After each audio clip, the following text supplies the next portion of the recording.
In January of 2025, I decided to create a summary of the Light and Darkness saga because I thought the transitional period before the beginning of the next saga was the perfect time for a recap video. My primary goal was to give new and returning players somewhere to start if they wanted to get into the story and lore. I was aware of story summaries that other creators and community members had made in the past, but I wanted to make a summary that was as concise as possible in order to be accessible to a wider audience who would be intimidated by a multi hour runtime.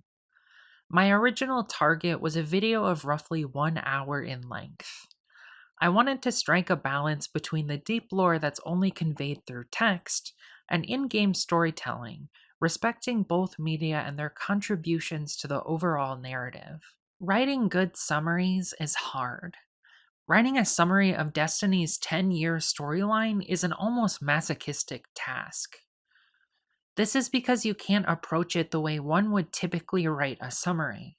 Consume and reconsume the work, take notes, decide who your audience is and what aspects of the story are most important to your summary, start drafting, then edit until it's done.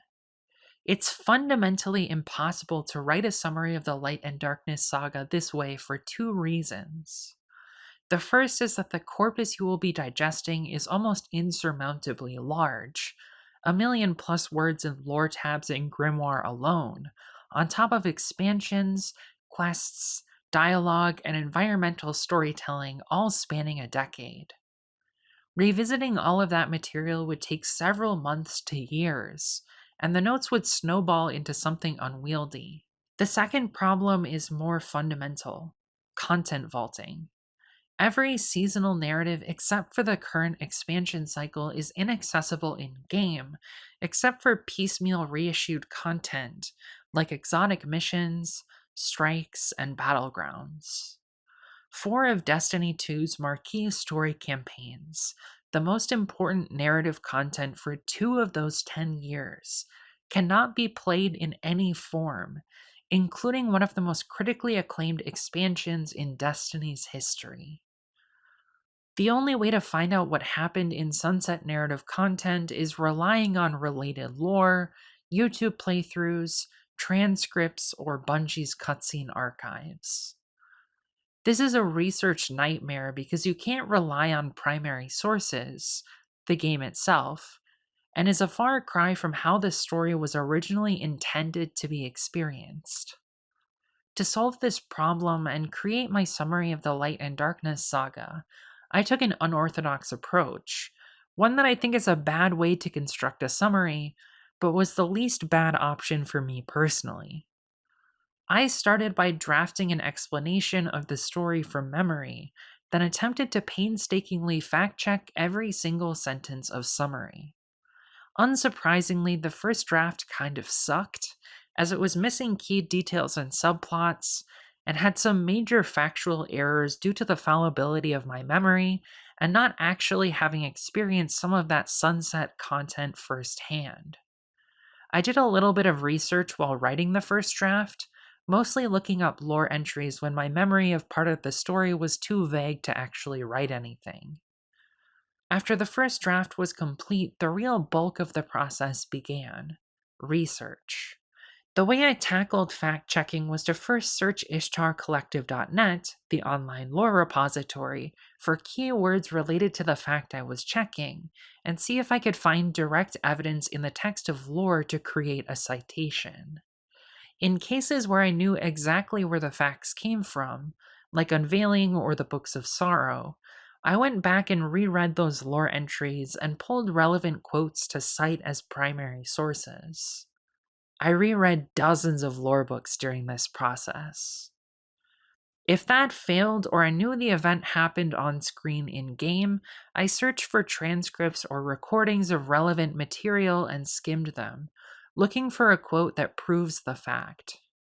If I already had gameplay footage on my computer of the relevant material, that was the first place I looked. This took months to complete, and certain parts of the summary changed substantially as a result of trying to prove everything that I was saying. Certain statements were removed, others rewritten, and completely new material that I realized I had forgotten or never knew about in the first place, but was necessary to explain the narrative was added, with footnotes. This process was extremely tedious and led to each paragraph taking hours of work to research. I worked on this project intermittently in the background until early May, when I shifted focus completely to finishing the recap script. After that point, it took almost exactly a month to finish the script.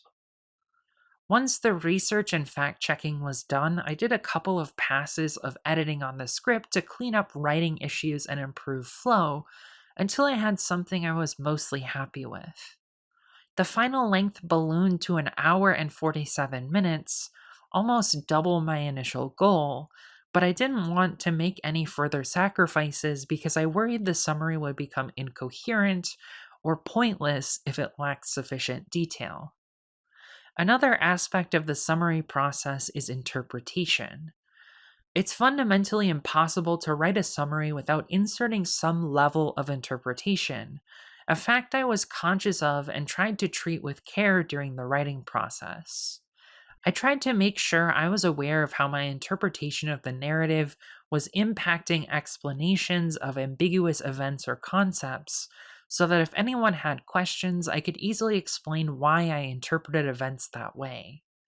I also tried to add explanations of the footnotes where necessary. A crucial area of interpretation that influenced the summary was decisions about which details, characters, and events were unimportant enough to cut or not include in the summary, or needed to be cut to make things easier to explain. To keep track of these decisions, I made a list of items that were cut for time. Another area where interpretation became necessary is how to order historical events that occur in lore. Most historical events occur at unspecified dates, and Bungie has never released an official timeline. Many community members have taken it upon themselves to construct their own interpretations of the timeline. My summary is one such example. However, I made the conscious choice to not get too bogged down in the chronological order of events when constructing it. The order of explanation is not intended to be viewed as an exact chronological order of events. This is because explaining things out of chronological order is sometimes easier to parse and understand, and it's ambiguous exactly what order many historical events occur within.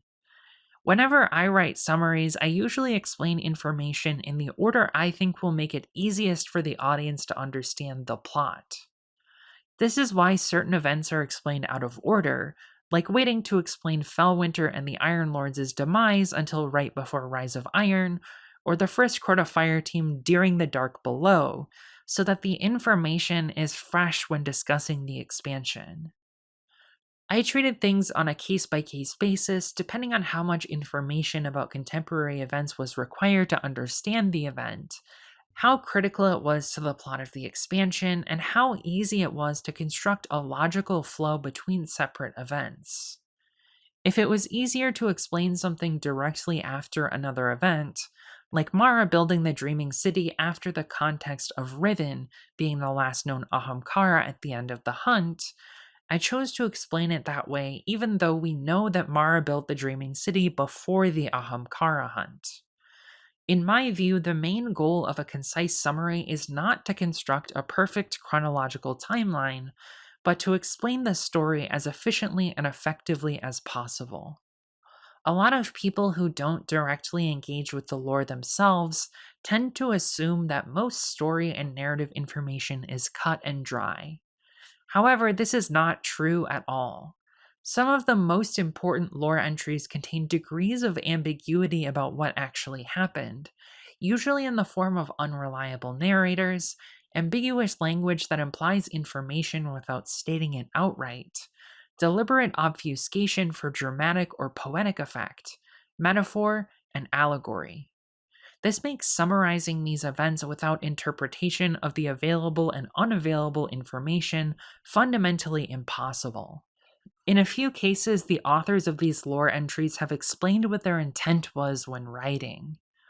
Taking this into consideration is okay, but somewhat dangerous because interpretation can change, especially in works written by multiple writers, who may decide to interpret the text differently when writing a continuation of the story.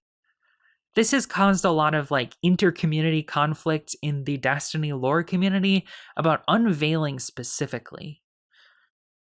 In my opinion, taking authorial intent as gospel also removes a lot of the fun and creativity of literary interpretation because it focuses unnecessarily on a single reading of the text, when alternate interpretations may add value the original author didn't conceive of when constructing the work.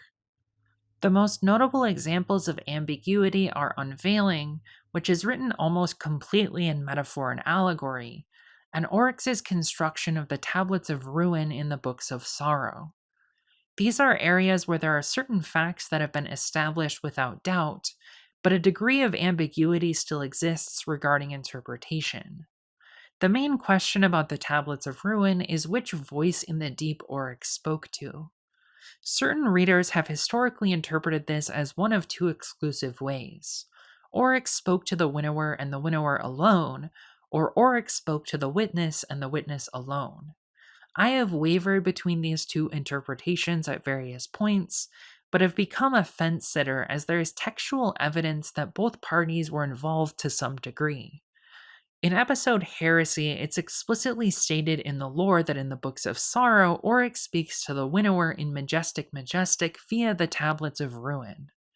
However, Oryx's original speech to the deep is specifically not recorded in the Books of Sorrow, leaving the door open to that specific conversation being interpreted as either character.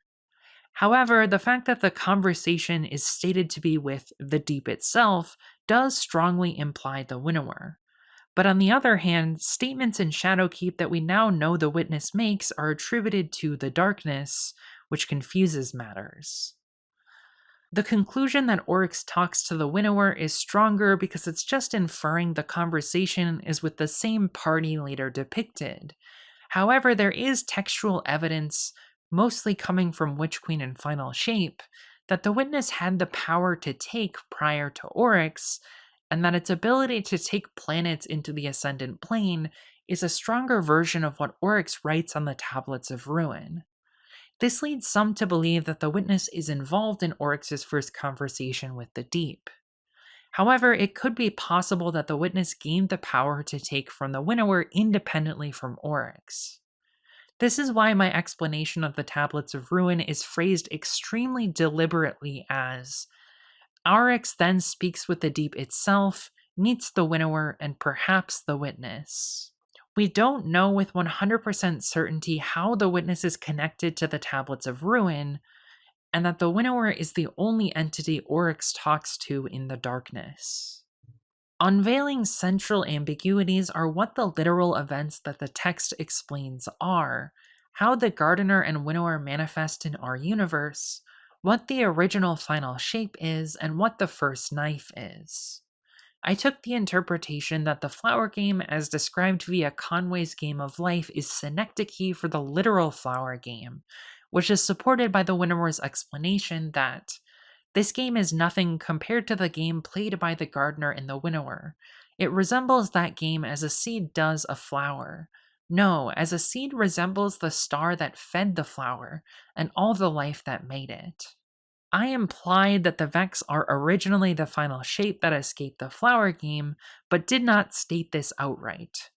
The language used in Unveiling is heavily associated with the Vex, and the Books of Sorrow mention the Vex, cellular automata, and paracausal forces all in the same entry in a way that implies the Vex could be that form of life that predates paracausal forces from the flower game.